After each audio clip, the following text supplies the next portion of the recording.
Hockney è spietato nei suoi autoritratti, non rappresenta mai una bella immagine di sé. Quello che fa è cogliere l'atto dell'artista che si autoritrae, creando un'immagine reale, deliberatamente schietta. In tal modo egli dipinge l'ideale dell'osservazione fedele alla realtà.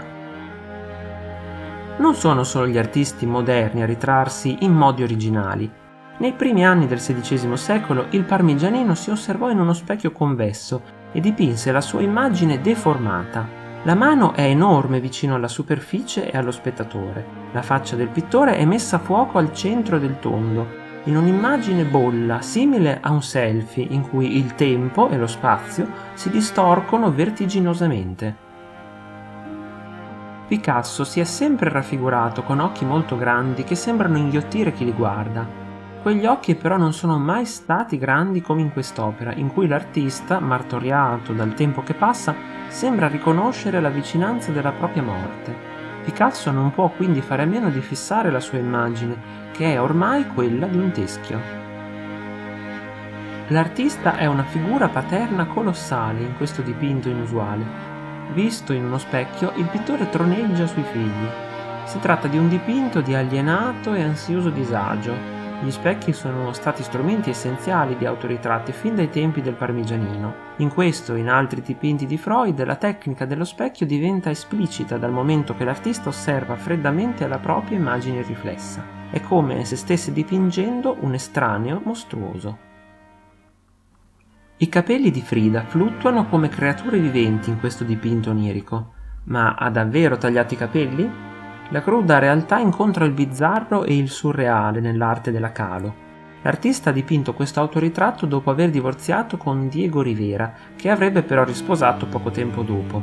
Con questo quadro sembra evocare le immagini cattoliche delle Maddalene con i capelli lunghi e dei martiri ascetici.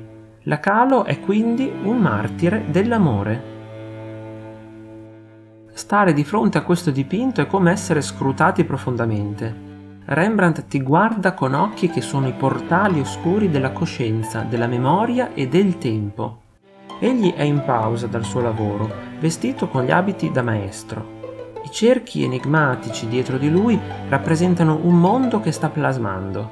Rembrandt qui è un mago, il suo incantesimo guarisce e ispira. Le muse sono di sesso femminile, fin dai tempi della mitologia greca antica. Per la pittrice del XVII secolo, Artemise Gentileschi, una delle poche donne ad avere una carriera di successo nell'arte europea moderna, questa fu un'opportunità. Dove un artista maschile poteva mostrarsi mentre raffigurava una donna vestita come una musa, la Gentileschi poté mostrare se stessa personificata nella pittura. Eppure qualsiasi accettazione di un ruolo subordinato, allegorico, è contraddetta dalla sua dura immagine muscolare. La pittura è una donna, la pittura è un eroe, la pittura è un lavoratore. Il concetto di autoritratto viene smantellato nelle opere di Cindy Sherman, che raffigurano l'artista senza mai rivelare il suo vero essere. La sua arte è una mascherata, una serie infinita di ruoli che la ritraggono come un eroe o un mostro.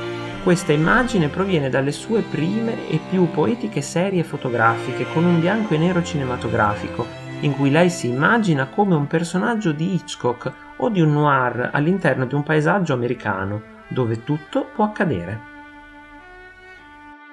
L'artista ci permette di vedere tutto in questa incisione, come lavora e come vive.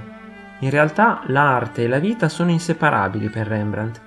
Egli è seduto felicemente a casa con la moglie Saskia, la loro reciproca intimità e felicità sono evidenti. Il suo volto in ombra contempla la loro immagine in uno specchio che rivela l'arte come parte della vita. L'autoritratto assume nuove forme nell'arte di Tracey Emin.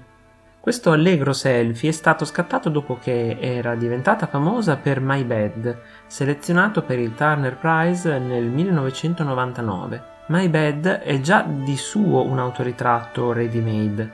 L'arte di Emin è solo su di lei. Questo è ciò che la rende potente, perché quando tutto è stato detto e fatto, la propria vita è un argomento dannatamente interessante.